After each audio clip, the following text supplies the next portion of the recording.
Portugal is often portrayed as a perfect place by YouTube influencers and bloggers on the internet. A place with incredible tax incentives for expats and foreign investors. But is this the reality, and what is it actually like living in Portugal? Today, we find out. It seems like every other week there is an article from CNN or the Los Angeles Times claiming that Americans are moving to Portugal in droves.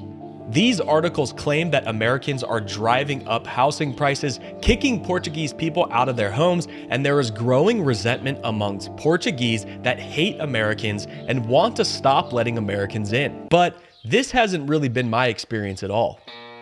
Now, there are many reasons to hate American culture. Foreign policies, reality TV shows, and terrible pop music that sounds like it's been hijacked by douche lords that have no musical talent whatsoever. Also, the America is the best country in the world thing just makes us look like a bunch of assholes everywhere we go. You see, people in Europe speak multiple languages. They're used to multiple cultures coexisting together, and they actually know about world geography. Where do you think Portugal is located? South America. So do I have to pretend to be a Canadian so people on the streets of Portugal won't hate me? I'm so sorry about the Americans. I'm just a Canadian, eh?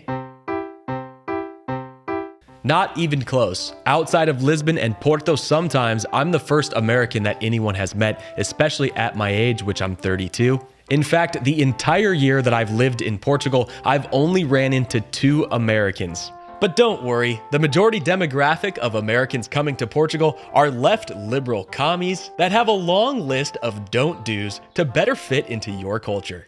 I live in Portugal now and I'm an expert in drinking wine. My Portuguese friends love me. Oh wait, I don't have any. Does my pool boy count? But the reality of Americans immigrating to Portugal is much, much smaller than you would imagine.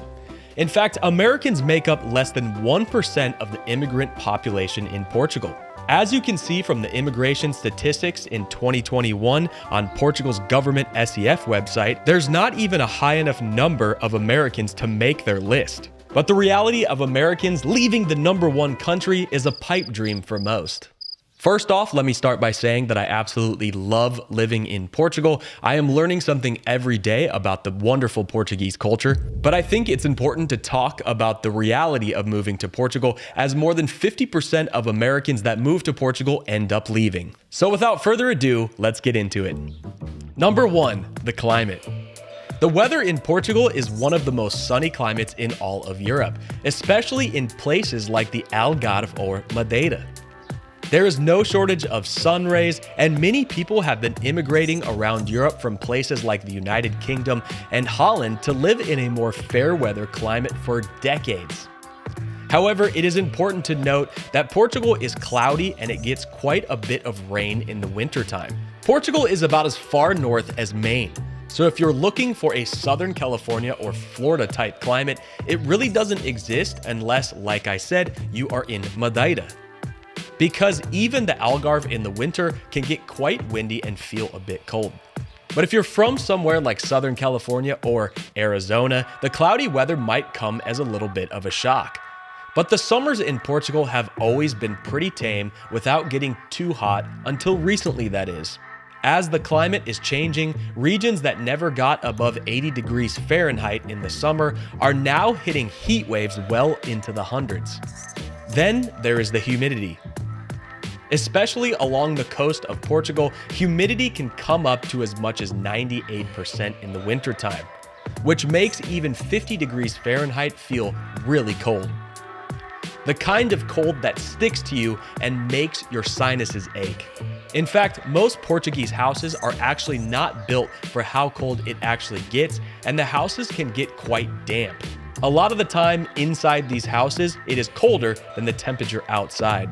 With tile floors and stone walls, this can get quite uncomfortable during the winter months November, December, and January. Of course, this is all based on the position of your house, the sun exposure, how well the house was built, and tricks to help mitigate the cold and humid cave-like houses or apartments.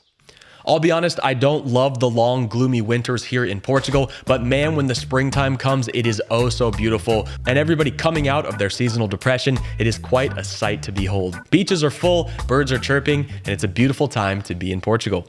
Number 2, the culture. Portugal, in a general societal sense, is more community-based than the United States. The importance of making sure that the community is thriving seems to be much more of an important goal than the independent individual. Versus the United States, where the sovereign individual attitude is much more of a norm. In Portugal, it is generally looked at as what you can do to lift your family and community, where it is more based on individual achievements and success. I'm not saying that one is better than the other, it's just how it is. Number 3, the bureaucracy. Now this is a fun one and you're gonna hear a lot about this when it comes to Portugal. The bureaucracy and interpretation process here can sometimes seem a bit unfair and unorganized, even for the Portuguese citizens. Sometimes you just have to know a guy who knows a guy to get it done. I know a guy who knows a guy who can get it done for you guys. This does leave some expats and immigrants coming to Portugal at the mercy of the bureaucratic process, which can sometimes feel like waiting in purgatory.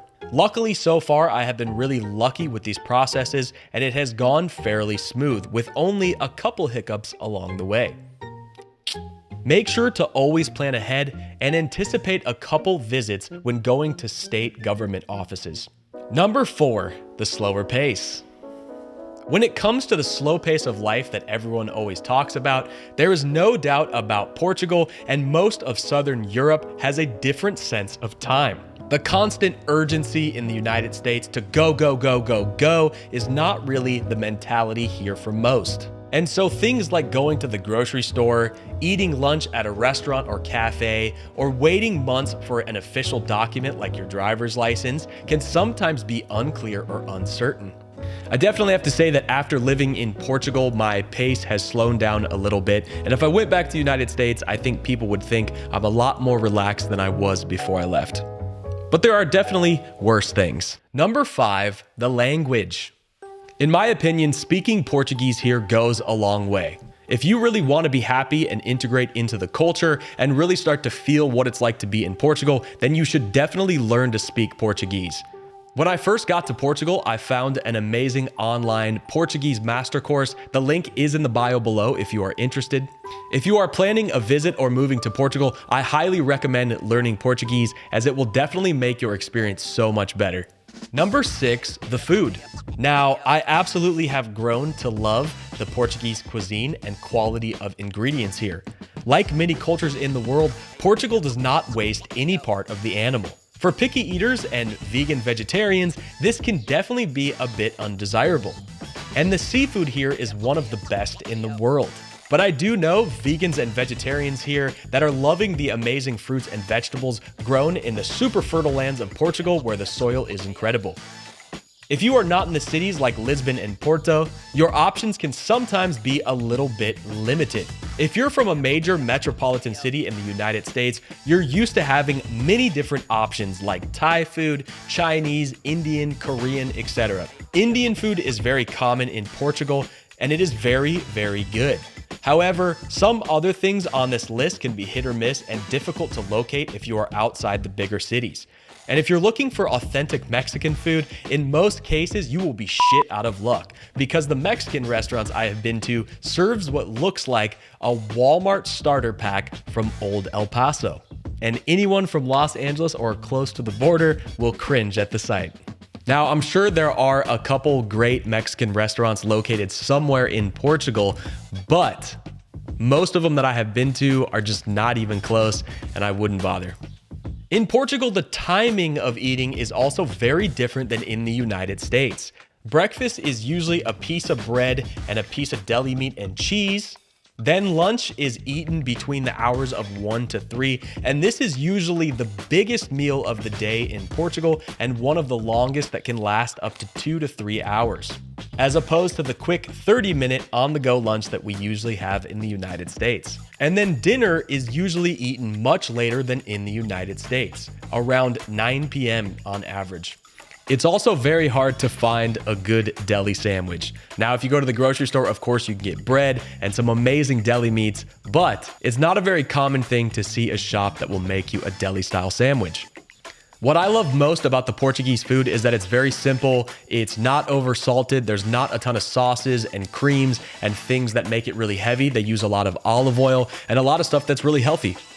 And if you are a green thumb type person, you can have your own garden here. There are many things that grow very well in Portugal and the soil is very fertile. Number 7, the taxes.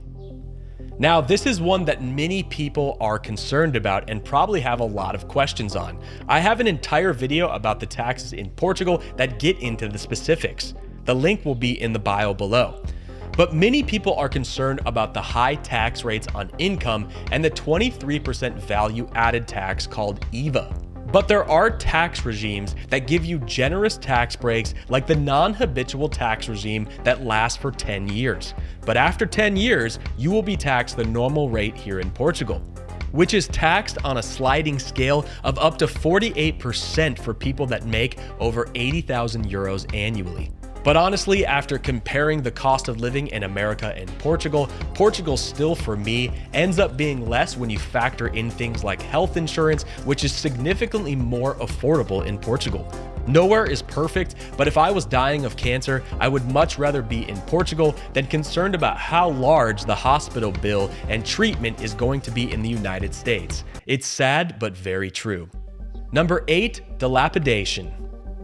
In Portugal, there are a lot of abandoned structures, and I'm not talking about the old charming ruins. There are many dilapidated structures peppered all throughout the country, and with laws and lack of funding, that can make it very difficult to remove these structures.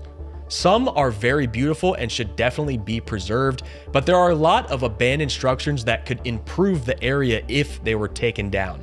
You will find these in neighborhoods mixed with very nice houses and businesses in almost every city. There is also quite a bit of tagging and graffiti almost everywhere. Sometimes you will be looking at a beautiful field and you will see an old dilapidated building completely tagged and graffitied up. So if you're not a fan of this, I'm sorry, Portugal has tons of this. But Portugal has no shortage of some amazing street art and murals. Ad Fuel is one of my favorites, where it looks like Portuguese tiles are being ripped underneath the outside of buildings. I personally do not watch TV at all, so this doesn't matter to me. The standard television shows in Portugal can come as quite a culture shock to people from United States, as the shows are quite different than what we are used to in the United States, which, like I said before, I don't watch TV, so it doesn't matter to me. Now, streaming services like Netflix and HBO Max may be missing some of the shows that you love in America. So what can you do about that? I use a VPN called Surfshark. The link is in my bio below. If you want 3 months free, click the link in the bio below. So as you can see, Portugal is a very amazing place, but it is definitely not for everybody. So I'd recommend doing your due diligence before coming to this wonderful country. Maybe come for a couple months if you can afford to, and see if it really fits you. If you want to see more videos about Portugal, make sure to hit the like and subscribe button. This is Dave in Portugal, and we'll see you next time.